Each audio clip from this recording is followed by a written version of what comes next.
என் தங்கமே, இன்று உன் அப்பன் கருப்பன் உனக்கு துரோகம் இழைத்த ஒருவரினுடைய நிலையை பற்றி சொல்ல வந்திருக்கின்றேன்.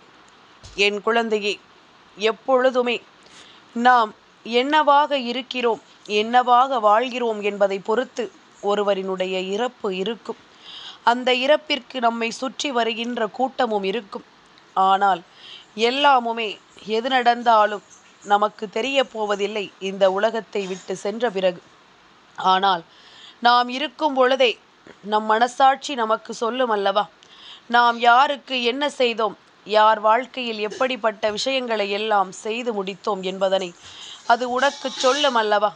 அப்படி உன்னுடைய வாழ்க்கையில் நடக்கின்ற எல்லா விஷயங்களையுமே என்னவென்றும் ஏதுவென்றும் உனக்கு எடுத்துச் சொல்கின்ற இந்த காலம், உனக்கு நடக்கக்கூடிய அத்தனை விஷயங்களையும் இந்த நாட்கள் சரியாக சொல்லி கொண்டிருப்பதை முதலில் நீ புரிந்து கொள்ள வேண்டும். உன் அப்பன் கருப்பன் இன்று உனக்காகத்தான் பேச வந்திருக்கின்றேன்.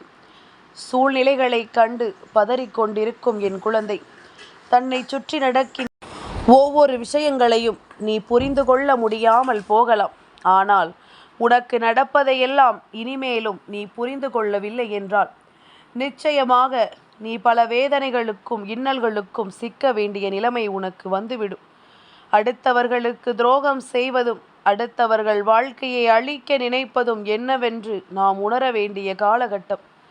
இத்தனை காலமும் என் பிள்ளை நீ பட்ட கஷ்டங்களையும் சோதனைகளையும் மறந்து சந்தோஷமாக வாழ நினைக்க இப்பொழுது நீ ஆரம்பித்திருக்கின்றாய். ஆனால் இந்த நிலையிலும் ஒரு கஷ்டத்தை உனக்கு இவர்கள் கொடுக்கிறார்கள் என்றால், இந்த சூழ்நிலையிலும் ஒரு துரோகத்தை இவர்கள் உனக்கு கொடுக்கிறார்கள் என்றால், நிச்சயமாக இது உன் வாழ்க்கையில் நீ தெரிந்து கொள்ள வேண்டிய ஒரு விஷயம். இந்த நிலைமையில் இதை நீ புரிந்து கொள்ளாமல் இருந்து விட்டாயானால் உனக்கு நடப்பது எல்லாம் என்னவென்று வாழ்க்கை முழுமைக்குமே உனக்கு தெரியாமல் போய்விடும். உன்னை சுற்றி நடக்கின்ற ஒவ்வொரு விஷயங்களுமே உனக்கு என்ன தருகிறது என்பதனை நீ புரிந்து கொள்ளாமல் போய்விடுவாய். என் பிள்ளையே, கருப்பன் என்ன சொல்லி இருக்கின்றேன், இது போன்ற ஒரு சாவு யாருக்கும் வரக்கூடாது. ஆனால் ஒருவருக்கு வரப்போகிறது. அப்படி யாருக்குமே வரக்கூடாது என்று நாம் நினைக்கின்ற அளவிற்கான ஒரு இறப்பு யாருக்கு நடக்கப் போகிறது? உண்மையில் உனக்கு துரோகத்தை செய்தது இவர்கள்தானா? இதையெல்லாம் உனக்கு இன்று உன் அப்பன் கருப்பன் விளக்கிச் சொல்லிவிட வந்திருக்கின்றேன். உன்னை சுற்றிலும் பல சூழ்நிலைகள் உனக்கு எதிராக இருக்கிறது. ஆனால் அதே நேரம் சில விஷயங்கள் உனக்கு சாதகமாகவும் நடக்கிறது. உன்னை சுற்றி நின்று உனக்கு இத்தனை காலமும் ஏற்பட்டு கொண்டிருக்கின்ற பல பிரச்சனைகளுக்கு தீர்வுகளும் கிடைக்கிறது. புதிய புதிய பிரச்சனைகளும் இந்த இடத்தில் உருவாகி கொண்டிருக்கின்றது. இதுதான் இந்த வாழ்க்கையின் உண்மையான நிலை. உன்னை தேடி வருகின்ற சூழ்நிலைகளினுடைய உண்மையான நிலை என்பதனை நீ மறந்து விடாதே. இந்த நேரம் உன் அப்பன் கருப்பன் உன் முன்னால் நிற்கும் பொழுதெல்லாம் நான் யோசிக்கின்ற விஷயங்கள் என்ன தெரியுமா? நம் பிள்ளைக்கு எதனால் இது போன்ற விஷயங்கள் நடக்கிறது? நம் பிள்ளையின் வாழ்க்கையில் இருக்கக்கூடியவர்கள் எதனால் கொஞ்சம் கூட ஈவு இரக்கம் இல்லாமல் இது போன்ற செயல்களை செய்கிறார்கள்? இவர்களினுடைய உண்மையான எண்ணம்தான் என்ன? இவர்கள் எதைத்தான் செய்துவிட துணிந்து நிற்கிறார்கள் என்பதனை எல்லாம் நான் யோசித்து கொண்டிருக்கின்றேன். அப்படி யோசித்து கொண்டிருக்கும் இந்த நேரம், இந்த கருப்பன் உன் முன்னால் நின்று உனக்கு சொல்லக்கூடிய ஒவ்வொரு விஷயங்களையும் நீ சரியாக தெரிந்து புரிந்து கொள்ள வேண்டும். நமக்கு நடப்பது ஒவ்வொன்றும் என்னவென்று நாம் சரியாக கவனிக்க வேண்டும். நம்மை தேடி வரும் நாட்கள், இந்த வாழ்க்கையில் நமக்கு கொடுக்கக்கூடிய விஷயங்கள் என்று ஒவ்வொன்றையும் என் குழந்தை நீ புரிந்து நடந்து கொள்ள வேண்டும். கருப்பனினுடைய அன்பு நம் வாழ்க்கையை எப்படியெல்லாம் மாற்றி இருக்கிறது என்பதனை முதலில் நீ உணரத் தொடங்க வேண்டும் அல்லவா? இந்த கருப்பன் உன் முன்னால் இன்று உனக்கு செயல்படுத்தக்கூடிய விஷயங்கள் ஒவ்வொன்றையும் நீ நிச்சயமாக தெரிந்து கொள்ள வேண்டும் அல்லவா? என் பிள்ளையே, நீ நினைக்கலாம், நமக்கு கஷ்டங்கள் தொடர்ந்து வந்து கொண்டே இருக்கும் பொழுது இந்த கஷ்டங்களை எல்லாம் நம்மால் எதிர்கொள்ள முடியவில்லை, நமக்கு யாரும் இல்லை என்று. ஆனால் உன்னை விட மிக மோசமான சூழ்நிலையில் எத்தனையோ பேர் இருக்கின்றார்கள். இங்கு ஒருவருக்கு இன்னொருவரை பார்த்து ஏக்கம், அவர்களுக்கோ உன்னை பார்த்து ஏக்கம் என்பதுதான் உண்மை. ஏன் தெரியுமா? அவரவரிடத்தில் இருந்து பார்த்தால்தான் அவரவர் அனுபவிக்கின்ற கஷ்டங்களும் சோதனைகளும் என்னவென்று தெரியும். அவரவரிடத்தில் இருந்து பார்த்தால்தான் அவர்கள் அனுபவிக்கின்ற வேதனைகள் என்னவென்று புரியும். நாம் காரணமில்லாமலோ தேவையில்லாமலோ எந்த ஒரு விஷயத்திற்கும் ஆசைப்படுவதில்லை என்று வைத்துக்கொள். நிச்சயமாக உனக்குள் பொறாமை உணர்வுகள் ஒருபோதும் தோன்றாது. ஆனால் எப்பொழுதுமே நாம் இப்படித்தான் யோசிக்கிறோம். உனக்கு ஒரு உதாரணம் சொல்லவா? ஒரு குடும்பத்தில் 2 பிள்ளைகள் இருக்கிறது என்று வைத்துக்கொள். வேறு வேறு வீட்டில் அந்த பிள்ளைகள் இருக்கிறது. நான் இந்த வீட்டில் இருந்திருந்தால் மகிழ்ச்சியாக இருந்திருக்கலாமே. அந்த வீட்டில் இவர்கள் ஒத்தைக்கொரு பிள்ளையாக இருக்கிறார்கள். எல்லாமும் அவர்களுக்கே சந்தோஷமாக கிடைக்கிறது. ஆனால் நம் வீட்டிலோ 2 3 பேர் இருப்பதனால் எதுவுமே சரியாக கிடைப்பதில்லை. எல்லோருக்கும் பங்கிடுகிறார்கள் என்று நினைத்து வருத்தப்படுகிறாய். ஆனால் நீ எப்படி அந்த பிள்ளை தனியாக இருப்பதனால் சந்தோஷமாக இருக்கிறது என்று ஏக்கம் கொண்டாயோ, அதே நேரம் அந்த பிள்ளையும் உன் வீட்டை பார்த்து இவர்கள் எல்லாம் கூட்டு குடும்பமாக இருக்கிறார்கள், இவர்கள் வீட்டில் எத்தனை பேர் இருக்கிறார்கள், இவர்கள் மகிழ்ச்சியாக இருக்கிறார்களே, நாம் மட்டும் இங்கே தனியாக இருக்கிறோமே, பேச்சு துணைக்கு கூட நமக்கு யாரும் இல்லையே என்று சொல்லி அது வருந்தி கொண்டிருக்கின்றது. நம்மிடத்தில் இவர்கள் இருந்திருந்தால் நிச்சயமாக மகிழ்ச்சி அடைந்திருப்போமே என்று அது யோசிக்கின்றது. இப்படித்தான் ஒவ்வொருவரினுடைய மனநிலையும் ஒவ்வொருவருக்கும் ஏற்றவாறு மாறி மாறிக்கொண்டே இருக்கும்.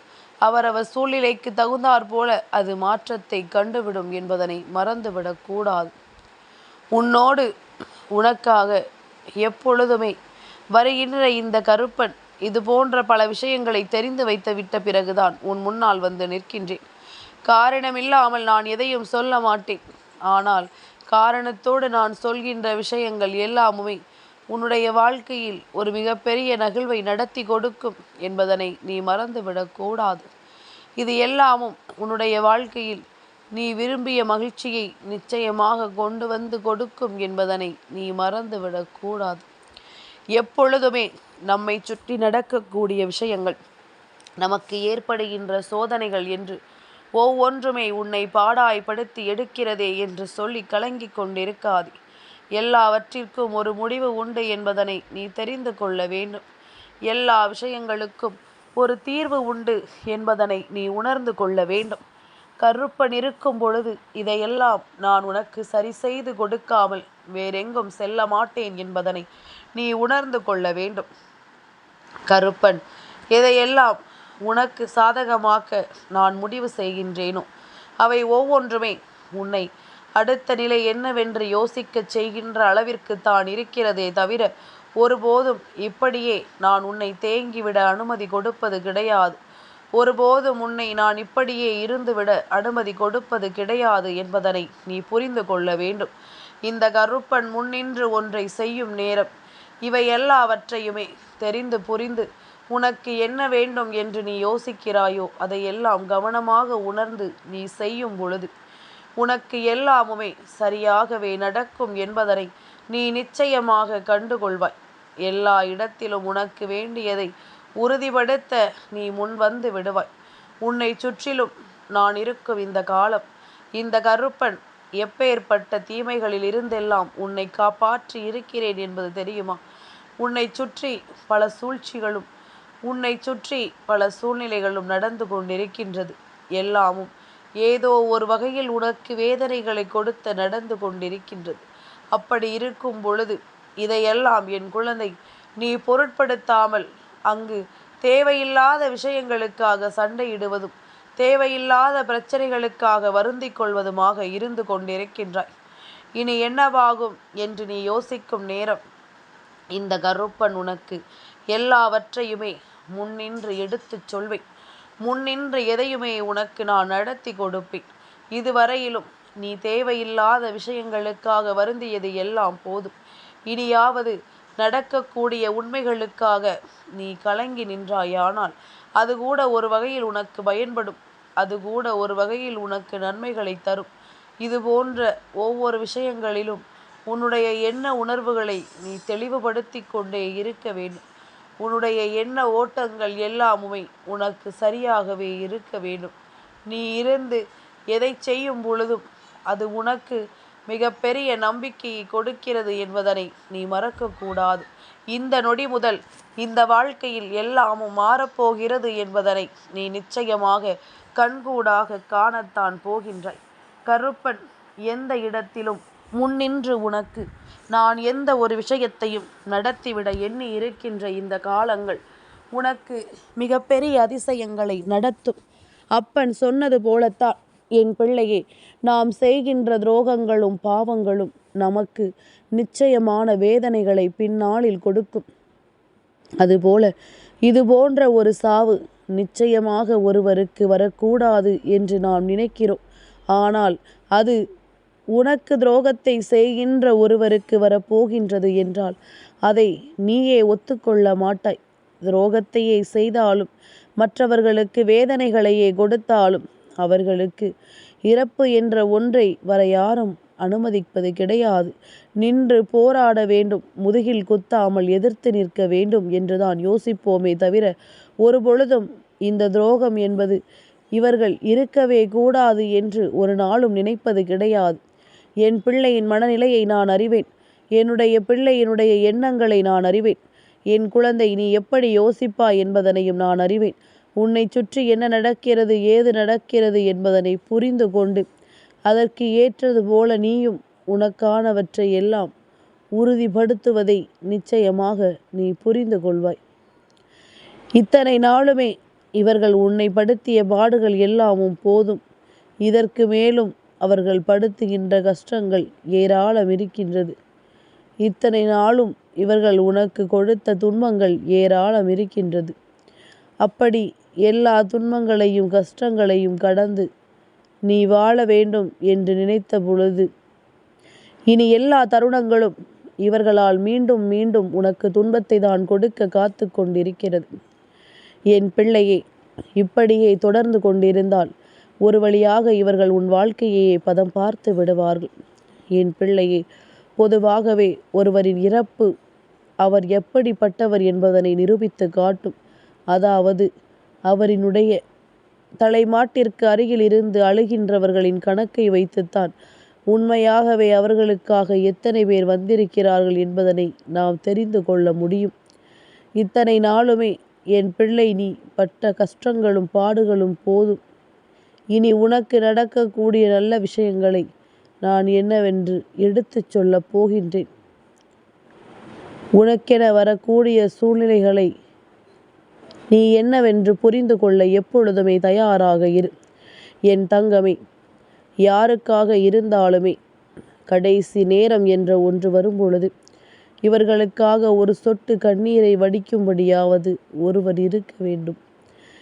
எல்லோருக்குமே அவரின் மீது அக்கறை இல்லை என்றாலுமே, உண்மையாகவே அவர்களை மதிக்கவில்லை என்றாலுமே, அவர்கள் இந்த உலகத்தை விட்டு செல்லும் பொழுது அவர்கள் என்னவெல்லாம் செய்தார்கள், எப்படியெல்லாம் நம்மோடு பழகினார்கள் என்ற எண்ணம் நினைவுக்கு வரும். அதுபோலத்தான் இன்றும் உன்னுடைய மனநிறைவை நிச்சயமாகவும் தெளிவாகவும் நீ பெற்று துடித்து கொண்டிருக்கும் நேரத்தில் வேண்டும் என்றே உனக்கு வாழ்க்கையில் சோதனைகளை கொடுக்க நினைத்திருக்கிறார்கள். வேண்டும் என்றே உனக்கு வாழ்க்கையில் இன்னல்களை கொடுக்க நினைத்திருக்கிறார்கள். இவர்களினுடைய கடைசி காலமானது யாருடைய நம்பிக்கையையும் பெறாத ஒரு காலமாக இருக்கும். எப்பொழுதுமே வருத்தப்பட்டும் வேதனைப்பட்டு கொண்டு நிற்கும்படியான ஒரு காலமாக இருக்கும். என்ன நடக்கிறது, ஏது நடக்கிறது என்பதனை எல்லாம் புரிந்து கொள்ள முடியாமல் இவர்கள் தவித்து நிற்பார்கள்.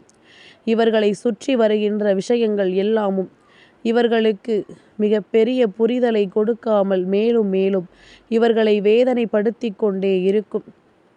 எந்நாளும் இந்த மாற்றங்கள் ஒவ்வொன்றும் இவர்களுக்கு மிக பெரிய வேதனைகளை தந்து கொண்டே இருக்கும் என்பதனை மறந்துவிடக்கூடாது. இத்தனை காலம் உன் அப்பன் கருப்பன் உனக்கு சொல்லித் தருகின்ற விஷயங்கள் ஒவ்வொன்றையும் நீ சரியாகவும் தெளிவாகவும் புரிந்து கொள்ள வேண்டும். கருப்பன் உனக்கு எதை நடத்துகிறேன் என்பதனை நீ ஏற்றுக்கொள்ள வேண்டும். அப்பன் உன் வாழ்க்கையில் உனக்கு எந்த விஷயங்களை எல்லாம் உண்மையாக்கி தருகின்றேனோ அந்த விஷயங்களை எல்லாம் நீ சரியாக புரிந்து கொள்ளும் நேரம் உனக்கு எல்லா நிலைமையும் தெளிவாக இருப்பதை நீ என்னவென்று கண்டுகொள்வாய். இத்தனை காலமும் என் பிள்ளை பட்ட கஷ்டங்களுக்கு இந்த கருப்பன் சொல்வது எல்லாம் ஒன்றே ஒன்றுதான். அவரவர் செய்த பாவங்கள் அவர்களை துரத்தும் என்பது போலத்தான் ஒருவனின் பிறப்பு எப்படி சுற்றி இருக்கின்ற எல்லோருக்கும் மகிழ்ச்சியை கொடுக்கின்றதோ அதுபோல ஒருவரினுடைய இறப்பு சுற்றி இருக்கின்றவர்களுக்கு வேதனையை கொடுக்க வேண்டும். அப்படி இருந்தால் மட்டும்தான் அவர்கள் இந்த வாழ்க்கையை சரியாக வாழ்ந்திருக்கிறார்கள் என்ற அர்த்தம். ஆனால் உனக்கு துரோகத்தை செய்தவர்கள் உனக்கு மட்டுமல்ல, அவர்களை சுற்றி வருகின்ற எல்லோருக்குமே இவர்கள் துரோகத்தை மட்டுமே செய்திருக்கிறார்கள். யார் வாழ்க்கையிலும் எந்த நல்லதையுமே இவர்கள் செய்தது கிடையாது. இவர்களினுடைய இறப்பு அவர்களை சுற்றி ஒருவருமே அழக்கூடிய ஒரு சூழ்நிலையை உருவாக்கவில்லை. மாறாக தேவைதான் இவர்களுக்கு, இது வேண்டும்தான், இவர்கள் இருப்பதை விட போவதுதான் நல்லது என்பது போன்ற வார்த்தைகளை ஒருவர் சொல்லும் பொழுது நிச்சயமாக அது அந்த இறப்பினுடைய வழியை நிச்சயமாக மற்றவர்களின் மனதில் ஒன்றுமில்லாமல் ஆக்கிவிடும் என்பதுதான் உண்மை. யாரேனும் ஒருவருக்காவது இவர்களினுடைய இறப்பு ஒரு மனவேதனையை கொடுக்கிறதா என்று பார்த்தால் நிச்சயமாக இருக்காது. இதற்கெல்லாம் காரணம் என்ன? இவர்கள் மற்றவர்களின் மனவேதனையை மதிக்காமல், மற்றவர்களின் உணர்வுகளுக்கு மதிப்பு கொடுக்காமல், யாருக்கு என்ன நடந்தாலும் அதை பற்றி கவலை இல்லை என்று சொல்லி சுற்றி திரிந்ததை எல்லாம் பார்த்தவர்கள் அல்லவா? இப்படி ஒவ்வொரு விஷயங்களுமே நடந்து கொண்டிருக்கும் பொழுது இந்த வாழ்க்கை என்ன கொடுக்கிறது, ஏது கொடுக்கிறது என்பதனை எல்லாம் சரியாக நாம் பார்த்து கொண்டிருக்கிறோம் அல்லவா? இந்த நிலைமை மாற வேண்டும். இந்த சூழ்நிலைகள் நமக்குள் பல மாற்றங்களை கொண்டு வந்து கொடுக்க வேண்டும். என்ன நடக்கும் என்பதும் ஏது நடக்கும் என்பதும் உன்னுடைய வாழ்க்கையில் உனக்கான விஷயங்களை எல்லாம் சரியாக எடுத்து சொல்லும் இந்த நேரம். நான் உன் அப்பன் கருப்பன் இதைத்தான் மீண்டும் மீண்டும் சொல்லிக் கொண்டிருக்கின்றேன். அவரவர் செய்த பாவங்களும் தீவினைகளும் அவர்கள் வாழ்க்கையில் யாரையுமே நாட விடாது என்பதனை புரிந்து கொள்ள வேண்டும். இனிமேல் என் பிள்ளை, நீ நினைவில் வைத்துக்கொள். இது இவர்களுக்கான எச்சரிக்கை மட்டுமல்ல, எல்லோருக்குமானது. நாம் மற்றவர்களுக்கு கெடுதலை செய்து துன்பங்களை கொடுத்து வேதனைப்படுத்தி கொண்டிருந்தோமானால் நாளை உனக்கும் இது போன்ற ஒரு நிலை உருவாகும் என்பதனை மறக்கக்கூடாது. இது போன்ற ஒரு மாற்றம் நடக்கும் என்பதனை நீ மறந்துவிடக்கூடாது. யார் என்ன செய்தாலும் என்ன நடந்தாலும் இது உனக்கான வாழ்க்கையில் நீ நினைத்ததை எல்லாம் அடையப் போகிறாய் என்பதனை மறந்து விடாதே. எல்லாவற்றையுமே நீ என்னவென்று இழந்து விடாதே. உன்னை சுற்றி நடக்கக்கூடிய சில விஷயங்கள் எல்லாமுமே உனக்குள் மிகச் சரியான புரிதலை கொண்டு வந்து சேர்க்க வேண்டும். இவர்களுக்கு கடைசி நேரத்தில் கூட கண்ணீர் வடிக்க ஒருவரும் இல்லை என்றால் இவர்கள் செய்த பாவம் என்னவென்பதனை நீ தெரிந்து கொள்ளலாம். இங்கு இது போன்ற ஒரு விஷயம் நடக்கும் என்று தெரியாமல் தான் இந்த மனிதர்கள் ஆடாத ஆட்டத்தை போட்டு கொண்டிருக்கின்றார்கள். எப்பொழுதுமே எல்லா விஷயங்களிலும் ஏதாவது ஒன்று நல்லதை கொடுப்பது போல நாம் விரும்புகின்ற ஒன்று நமக்கு சரியான பதிலை கொடுக்க வேண்டும். அதை விடுத்து அடுத்தவர்களின் வயிற்றெரிச்சலில் அதை பெறுவதற்கு ஒருபோதும் நினைக்கக்கூடாது. இப்படி எப்பொழுது மற்றவர்களின் வாழ்க்கையை அழிக்க நினைத்து விட்டோமோ அப்பொழுதே தெய்வம் உன் வாழ்க்கையை அழிக்க நினைத்து விட்டது என்பதனை நீ மறந்துவிடக்கூடாது. தெய்வம் உன்னோடு இருந்து ஒவ்வொரு சூழ்நிலைகளிலும் உனக்கு விரும்பியதை கொடுத்து உன்னை வாழ வைக்கும். துரோகம் செய்கிறார்களே என்று நினைத்து கலங்காதே. இந்த துரோகம் நிச்சயமாக ஒருபொழுதும் மற்றவர்களின் நம்பிக்கையை பெறாது. இந்த துரோகம் உன்னுடைய வாழ்க்கையில் மேலும் மேலும் பல காயங்களைத்தான் கொடுக்கும். ஒட்டு மொத்தமாக அது அழிந்து விட்டது என்றால் நிச்சயமாக அதனை சுற்றி இருக்கின்ற பல விஷயங்களும் அழிந்துதான் போகும் என்பதனை மறந்துவிடக்கூடாது. இது போன்று உனக்கு துரோகத்தை செய்தவர்கள் எல்லாம் இன்று தன்னை வருகின்ற யாரேனும் ஒருவர் நம் மீது இரக்கம் கொள்வாரா என்று யோசிக்கிறோம். ஆனால் அதுவெல்லாம் நடப்பதற்கு வாய்ப்புகளே இல்லை. இதுவெல்லாம் நடப்பதற்கு அதற்குரிய சந்தர்ப்ப சூழ்நிலைகள் உன் வசமாகவில்லை. இந்த நேரத்தில் இதை உணர்ந்து என் பிள்ளை, இனியாவது உன் மீது நீ நம்பிக்கை வை. நாம் எந்த இடத்திலுமே மற்றவர்களின் மனதினை காயப்படுத்த முன் வந்து நின்று விட்டோமானால் அதன் பிறகு நமக்கு எந்த நன்மைகளும் நடக்கவும் செய்யாது. நமக்கென கடைசி காலம், நமக்கான சாவு இப்படித்தான் இருக்கும். யாருடைய கண்ணீரிலும் நனையாமல் எல்லோருடைய சந்தோஷத்திலும் அந்த இறப்பு இருக்கும் என்பதனை மறந்துவிடக்கூடாது. என் தங்கமே, இந்த கருப்பனின் ஆசீர்வாதங்கள் என்றென்றைக்கும் உனக்கு முழுமையாக கிடைத்து கொண்டே இருக்கும்.